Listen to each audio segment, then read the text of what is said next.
Namaste, welcome to Edu9 Career Guidance, Josh Innovations Private Limited, Edu9 Overseas Consultants. Dr. Pinnamaneni Siddhartha Institute of Medical Sciences and Research Foundation. అసలు ఈ college ఎక్కడ ఉంది? College intake ఎంత? UG మాత్రమే offer చేస్తున్నారా? PG courses కూడా ఉన్నాయా? ఉంటే వాటి ఫీజ్ స్ట్రక్చర్ ఎలా ఉంటుంది? హాస్టల్స్ ఉన్నాయా? అన్ని డీటెయిల్స్ ఈ వీడియోలో అందించబోతున్నాను. మీరు ఇప్పటి వరకు మన ఛానల్ని సబ్స్క్రైబ్ చేసుకోకుండా చూస్తూ ఉంటే సబ్స్క్రైబ్ చేసుకోండి. ఎవరైతే నీట్ ఎగ్జామ్ క్వాలిఫై అయ్యి ఎంబీబీఎస్ కోర్స్ చేయడానికి సిద్ధంగా ఉన్నారో మీ సర్కిల్లో వాళ్ళందరికీ కూడా ఈ వీడియోస్ అనేవి ఫార్వర్డ్ చేయండి. ఎందుకంటే ఏ ఛానల్ అంటే ఏ ఇతర ఛానల్స్లో కూడా దొరకని కంటెంట్ మన ఛానల్లో దొరుకుతుంది. ప్రతి కాలేజ్ గురించి మన ఛానల్లో బ్రీఫ్ ఇన్ఫర్మేషన్ అయితే మనం ప్రొవైడ్ చేస్తున్నాం. సో ఈ కాలేజ్ గురించి అయితే ఇన్డెప్త్ ఇన్ఫర్మేషన్ అయితే చూద్దామండి. ఈ కాలేజ్ వచ్చేసి మనకి విజయవాడలో ఉంది. 2002లో దీన్ని అయితే ఎస్టాబ్లిష్ చేయడం అయితే జరిగింది. ఈ కాలేజ్ వచ్చేసి చిన్న ఔటుపల్లి గన్నవరం మండలంలో అయితే ఉంది. మనకి ఇది గన్నవరం మండలం వచ్చేసి కృష్ణా జిల్లాలో ఉంది, ఆంధ్రప్రదేశ్ స్టేట్లో.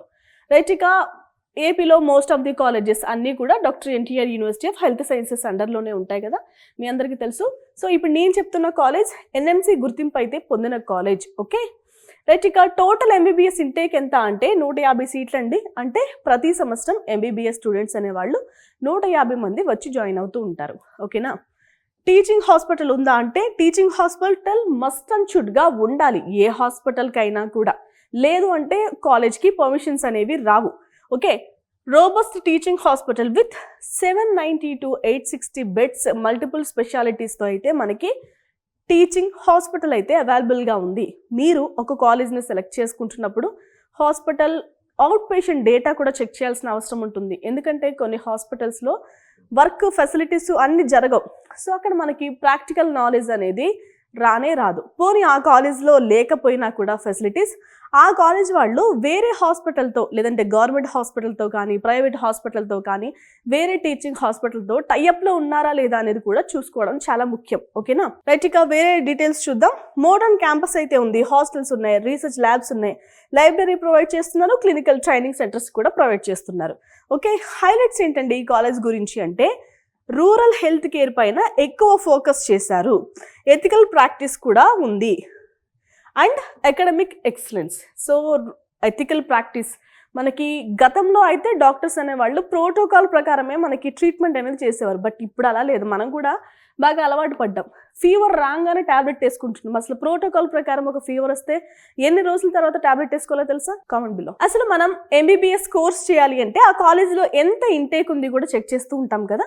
ఇప్పుడు సిద్ధార్థ పెన్నమనే సిద్ధార్థ కాలేజ్లో అయితే మనకి 5.5 సంవత్సరాల కోర్సు. ఎక్కడైనా కూడా 5.5 సంవత్సరాలు చేయాలి. 4.5 సంవత్సరాలు మనం కోర్స్ చేస్తాం. 1 సంవత్సరం వచ్చేసి మనం ఇంటర్న్షిప్ చేస్తాం. ఓకే, టోటల్ ఇంటేక్ వచ్చేసి మనకి కాలేజ్ ఇంటేక్ 150 సీట్లు. ఎంబీబీఎస్ విద్యార్థులు 150 మంది మాత్రమే జాయిన్ అవ్వగలుగుతారు ఈ కాలేజ్లో. ఇక దీంట్లో కేటగిరీస్ ఉంటాయి. అంటే కేటగిరీ ఏ వాళ్ళకైతే 75 సీట్లు అంటే 50%, కేటగిరీ బీకి సికి రిమైనింగ్ 50% షేర్ చేస్తారు. కేటగిరీ బి అంటే మేనేజ్మెంట్ కోటాకి 52, కేటగిరీ సికి 23 సీట్లు, కేటగిరీ సి అంటే ఎన్ఆర్ఐ కోటా. ఓకే, ఇక ఫర్దర్ డీటెయిల్స్ చూద్దాం. అసలు ఎంబీబీఎస్లో జాయిన్ అవ్వాలి అంటే ఏంటి, అసలు ఎలిజిబిలిటీ ఏంటి, ఎవరు జాయిన్ అవ్వచ్చు, వాళ్ళ ఏజ్ ఎలా ఉండాలి, ఇవన్నీ కూడా చూద్దాము. మనం ఇంటర్మీడియట్ అనేది పాస్ అవ్వాల్సిన అవసరం ఉంటుంది. ఓకే, లేదు అంటే ఈక్వాలెంట్ సబ్జెక్ట్స్లో ఎగ్జామ్ అనేది కూడా పాస్ అవ్వచ్చు. ఓన్లీ బైపీసీ స్టూడెంట్స్ మాత్రమే జాయిన్ అవుతారంటే కాదు, ఎంబైపీసీ చేసిన వాళ్ళు కూడా జాయిన్ అవ్వచ్చు. ఫిజిక్స్, కెమిస్ట్రీ, బయాలజీ లేదు అంటే బయోటెక్నాలజీ అండ్ ఇంగ్లీష్ సబ్జెక్ట్స్లో ఎవరైతే పాస్ అవుతారో వాళ్ళు ఎలిజిబుల్. ఓకే, మీరు కనుక ఓసీ ఆర్ ఈడబ్ల్యూఎస్ క్యాండిడేట్స్ అయితే మీకు 50% కంటే తక్కువ రావద్దు. బీసీ, ఎస్సీ, ఎస్టీ విద్యార్థులు అయితే 40% కంటే తక్కువ రావద్దు. ఓకేనా. వీటన్నిటికంటే ముఖ్యమైన పాయింట్ ఏంటంటే మనం నీట్ ఎగ్జామ్లో కంపల్సరీ క్వాలిఫై అవ్వాలి. ఓకేనా, నీట్ ఎగ్జామ్లో క్వాలిఫై అయితేనే మనం ఎంబీబీఎస్ కోర్స్ అనేది చేయగలుగుతాం. ఇంకా ఎంబీబీఎస్ చేయాలంటే 17 సంవత్సరాలు అయితే నిండి ఉండాలంటే 2025 31 డిసెంబర్ వరకు 17 సంవత్సరాలు నిండిన విద్యార్థులు మాత్రమే ఎలిజిబుల్. అండ్ క్యాస్ట్ వైజ్ మనకి మినహాయింపులు కూడా ఇస్తుంటారు. సో అది వేరే సబ్జెక్ట్. ఇక ఫీజు స్ట్రక్చర్ ఎలా ఉంటుంది అంటే ఫీజెస్లో మనకి ట్యూషన్ ఫీజు మాత్రమే కనిపిస్తుంది. ట్యూషన్ ఫీజుతో పాటు ఇతర ఫీజెస్ కూడా ఉంటాయి. ఓకేనా, మనం పే చేయాల్సిన అవసరం ఉంటుంది. ఫస్ట్ ట్యూషన్ ఫీజు ఏంటో చూద్దామండి. కేటగిరీ ఏ వాళ్ళకి 16,500, కేటగిరీ బి వాళ్ళకి 13,20,000, కేటగిరీ సి వాళ్ళకు 39,60,000. ఇది ప్రయాణం.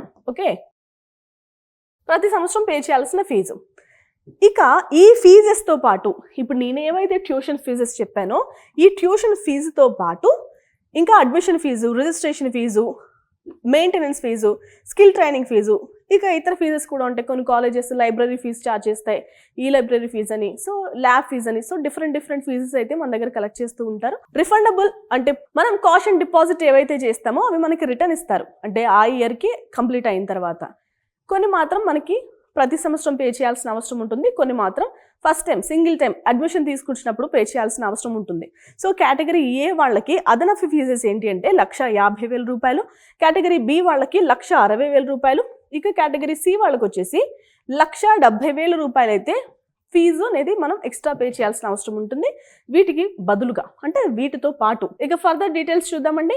రైట్, ఇక doctor పెన్నమనేని Siddhartha institute of medical sciences and research ఫౌండేషన్లో మనకి హాస్టల్స్ ఉన్నాయా అంటే హాస్టల్స్ ఉన్నాయి. అండర్ గ్రాడ్యుయేట్ ఎవరైతే ఎంబీబీఎస్ స్టూడెంట్స్ ఉంటారో బాయ్స్కి గర్ల్స్కి అయితే హాస్టల్స్ సెపరేట్ ఉన్నాయండి. ఇక పీజీ హాస్టల్స్ కూడా ఉన్నాయి, మెస్ ఫెసిలిటీ ఉంది, స్టాఫ్ క్వార్టర్స్ కూడా ఉన్నాయి. స్టాఫ్ క్వార్టర్స్ సీనియర్ రెసిడెంట్స్ కూడా క్వార్టర్స్ అయితే ప్రొవైడ్ చేస్తున్నారు, జూనియర్ రెసిడెంట్స్ కూడా క్వార్టర్స్ ప్రొవైడ్ చేస్తున్నారు, నాన్ టీచింగ్ స్టాఫ్ కూడా ప్రొవైడ్ చేస్తున్నారు, నర్సింగ్ హాస్టల్స్ కూడా ఉన్నాయి. ఓకే, ఇది హాస్టల్కి సంబంధించిన వివరాలు. ఇక doctor పెన్నమనేని Siddhartha institute of medical sciences and research ఫౌండేషన్లో పీజీ కోర్సెస్ కూడా ఆఫర్ చేస్తున్నారు. MS general surgery, MS orthopaedics, MS ophthalmology, MS gynaecology courses అయితే ఆఫర్ చేస్తున్నారు. ఇంటేక్ వచ్చేసి చూడండి, ఇంటేక్ కూడా సెపరేట్గా అయితే మనకి ఇచ్చారు. సో ఇది ఇంటేక్. మీరు కనుక పీజీ చేయాలి అంటే మీరు పీజీ ఎంఎస్ చేయొచ్చు, పీజీ ఎండి చేయొచ్చు. పీజీ చేయాలంటే మనం ఫస్ట్ యూజీ చేయాల్సిన అవసరం ఉంటుంది, అంటే ఎంబీబీఎస్ చదవాలి. ఇక పీజీ ఫీజెస్ ఎలా ఉన్నాయి అంటే పీజీలో మనకి 3 టైప్స్ ఉంటాయి, క్లినికల్, పారాక్లినికల్, ప్రీ క్లినికల్ అని. సో వీటికి సంబంధించి మీరు ఏ ప్రోగ్రామ్ అయితే ఆప్ట్ చేసుకుంటారో ఆ ప్రోగ్రామ్కి సంబంధించిన ఫీజెస్ ఉంటాయండి. క్లినికల్ విద్యార్థులకి కేటగిరీ ఏ వాళ్ళకైతే 4,96,800, కేటగిరీ బి వాళ్ళకి 9,93,600, కేటగిరీ సి వాళ్ళకైతే 57,50,000 రూపాయలు. ఇక పారా క్లినికల్ వాళ్ళకి కేటగిరీ ఏ అయితే 1,55,250, కేటగిరీ బి వాళ్ళకైతే 3,10,500, ఇక సి అయితే 17,25,000 రూపాయలు. ప్రీ క్లినికల్ వాళ్ళకైతే 70,380, కేటగిరీ బికి అయితే 1,40,760, కేటగిరీ సి అంటే ఎన్ఆర్ఐ కోటా వాళ్ళైతే 9,20,000 రూపాయలు. వీటికితో పాటు అదనంగా కొన్ని ఫీజెస్ అయితే మనం పే చేయాల్సిన అవసరం ఉంటుంది. ఆ అదనపు ఫీజు వచ్చి ఒక్కొక్కరికి 60,000 రూపాయలు అయితే ప్రతి సంవత్సరం అవుతుంది. ఓకే, పీజీ విద్యార్థులకి. రైట్, పీజీ వచ్చేసి మనం 3 సంవత్సరాలు చదవాల్సిన అవసరం ఉంటుంది. ఈ ఫీజెస్ అయితే నేను ఒక్కొక్క సంవత్సరానికి సంబంధించి చెప్పానండి, ఇది కూడా ఒక్కొక్క సంవత్సరానికి సంబంధించిన అదనపు ఫీజులు. ఇక హాస్టల్ ఫీజెస్ ఎలా ఉంటాయి అంటే మనం నాన్ ఏసీ కనుక ఆప్ట్ చేసుకుంటే 1,43,000 రూపాయలు, ఏసీ రూమ్ కనుక తీసుకుంటే 1,89,500, ఏసీ రూమ్ అటాచ్డ్ వాష్రూమ్ తీసుకుంటే 2,62,500 రూపాయలు అయితే ఖర్చు అవుతుంది. సో ఇది doctor పెన్నమనేని Siddhartha institute of medical sciences and research ఫౌండేషన్లో మనం పీజీ కోర్స్ చేయాలంటే అయ్యే హాస్టల్ ఫీజెస్. ఇక ఎలాంటి గుర్తింపు ఉంది, ఎలాంటి కొలాబరేషన్స్ ఉన్నాయో చూద్దాము. మనకి నేషనల్ మెడికల్ కౌన్సిల్ ఏవైతే ఉంటుందో ఎన్ఎంసీ ద్వారా అయితే గుర్తింపు పొందింది.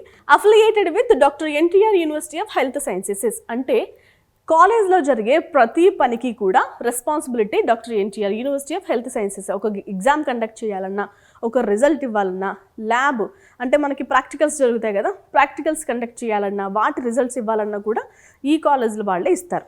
ఓకే, ఎన్టీఆర్ వాళ్ళే ఇస్తారు. ఇదనే కాదు, ఏ కాలేజ్ అయినా కూడా ఆంధ్రాలో మనకి doctor NTR university of health sciences అండర్లోనే ఉంటాయి. 2014 వరకు కూడా తెలంగాణలో ఉన్న కాలేజెస్ కూడా ఈ కాలేజ్ అండర్లోనే ఉండే. ఓకేనా, సో ఇక కొలాబరేషన్స్ ఏమైనా ఉన్నాయో మాట్లాడుకుందామండి. కొలాబరేషన్స్ ఉన్నాయి.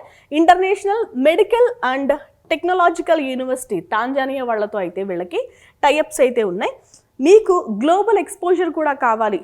మోస్ట్లీ చాలామంది ఎంబీబీఎస్ అయితే నేషనల్ వైడ్ చేసినా కానీ పీజీ కోర్సెస్కి, సూపర్ స్పెషాలిటీ కోర్సెస్కి అయితే అబ్రాడ్ వెళ్తూ ఉంటారు. అంటే అక్కడ నీట్ ఎగ్జామ్స్తో పని ఉండదు అన్న ఉద్దేశంతో ఇతర రిక్వైర్మెంట్ కోసం అయితే మనం మోస్ట్లీ ఎక్కువ అబ్రాడే చూస్ చేసుకుంటారు మన విద్యార్థులు కూడా.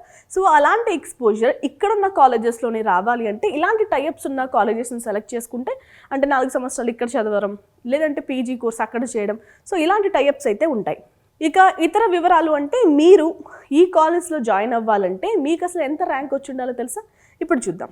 మీరు బీసీఏ స్టూడెంట్స్ అయితే కనుక మీకు 1,10,841 లోపు, బీసీబీ అయితే 1,15,131 లోపు, బీసీసీ అయితే 95,650 లోపు, ఇక బీసీడీ అయితే 74,823 లోపు, బీసీఈ అయితే 1,70,817 లోపు ర్యాంకు రావాలండి.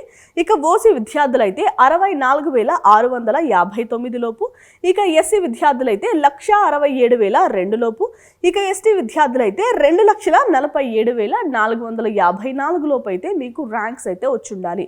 సో ఈ డేటా అంతా కూడా 2024కు సంబంధించిన డేటా. సో ఈ ర్యాంక్స్ లోపు కనుక మీకు ర్యాంక్స్ వస్తే మీ క్యాస్ట్ ఆధారంగా ఈ కాలేజ్లో మీరు అడ్మిషన్ అయితే పొందగలుగుతారు. ఓకేనా, ఇది కాలేజీకి సంబంధించిన బ్రీఫ్ ఇన్ఫర్మేషన్. మీకు ఇతర వివరాలు కావాలి, లేదంటే మీకు వచ్చిన ర్యాంక్కి ఈ కాలేజ్లో సీట్ వస్తుందా లేదా కావాలి అంటే మన ఎడ్యునైన్ కెరీర్ గైడెన్స్ని అయితే సంప్రదించండి. Thanks for watching. ఎవరికైనా నీడ్ ఉన్న స్టూడెంట్స్ ఉంటే కనుక మీ సర్కిల్లో మన వీడియోస్ అనేవి షేర్ కూడా చేస్తూ ఉండండి. థ్యాంక్ యూ సో మచ్ అండి.